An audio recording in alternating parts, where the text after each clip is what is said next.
Hola, mi nombre es hermano Yasan y hoy quiero hablar sobre algo bastante importante.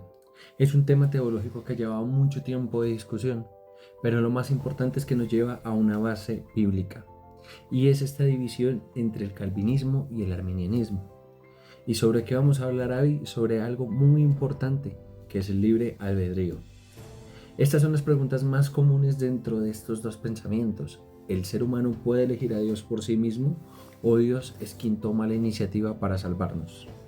Aunque parece una discusión teológica, en realidad implica cosas bastante importantes dentro de la sociedad, dentro de nuestra sociedad cristiana, pero también de una sociedad latinoamericana y colombiana.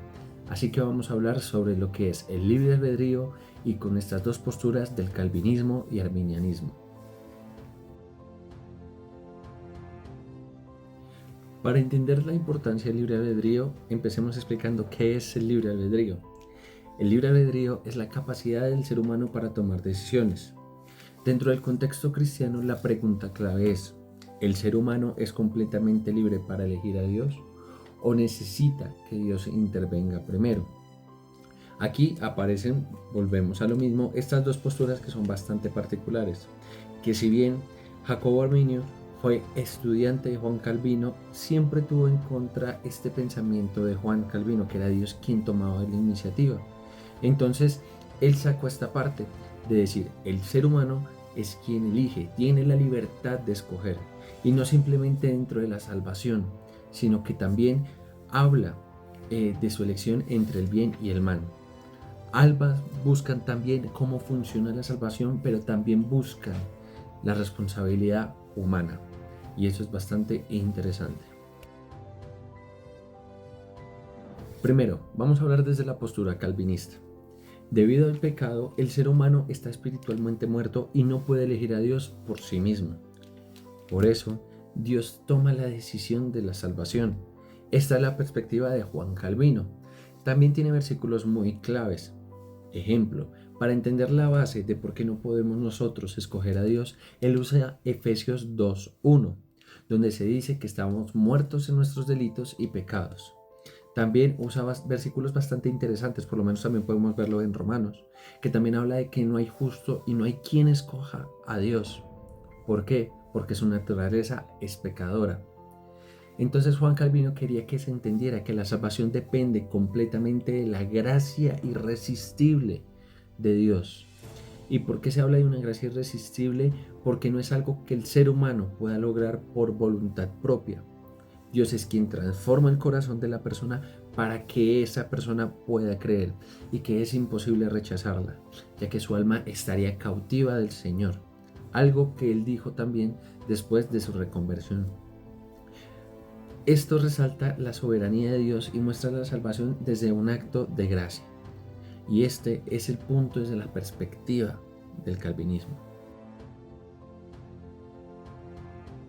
Por otro lado, el arminianismo enseña que Dios ofrece su gracia a todas las personas, pero el ser humano puede aceptar o rechazar esa gracia. Es decir, Dios da la oportunidad de salvación a todos, pero el ser humano es quien decide si rechaza o acepta esa liberación. Un versículo que usan bastante es Juan 3:16, que es donde se basa este pensamiento, que es donde habla de que aquel que en él crea, que tenga vida eterna. Desde esta perspectiva, la responsabilidad humana es muy importante. Dios ama a todos y desea que todos sean salvos.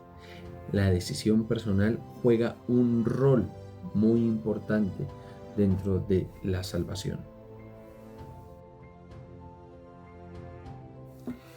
Esta discusión aporta algo bastante importante a la sociedad latinoamericana y colombiana, y no nos damos de pronto cuenta.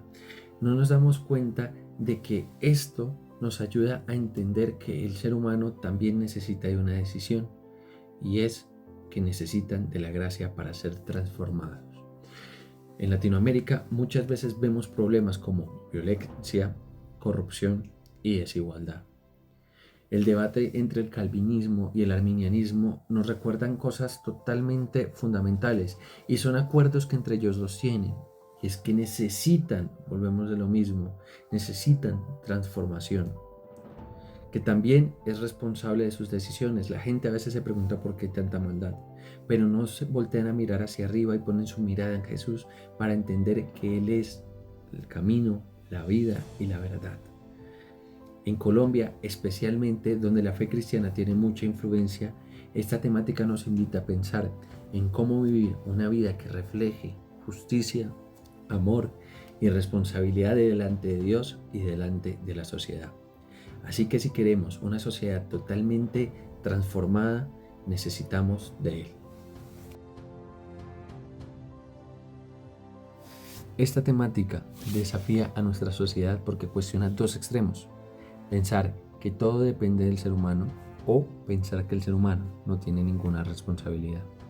El Evangelio muestra que necesitamos de la gracia de Dios, pero que también somos llamados a responder y vivir de una manera coherente. ¿Cómo podemos hacerlo? Cuando conozco a mi Salvador, entiendo cómo tengo que vivir, y estos desafíos de la cultura en el cual existe el individualismo y también la falta de responsabilidad moral me hace entender de que tengo que ser como Jesús.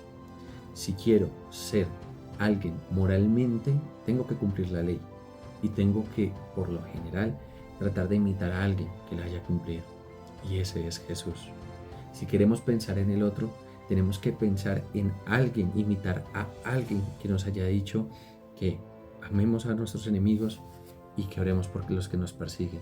También que amemos y pensemos por el que le falta abrigo y por el que necesita comida, y ese alguien es Jesús.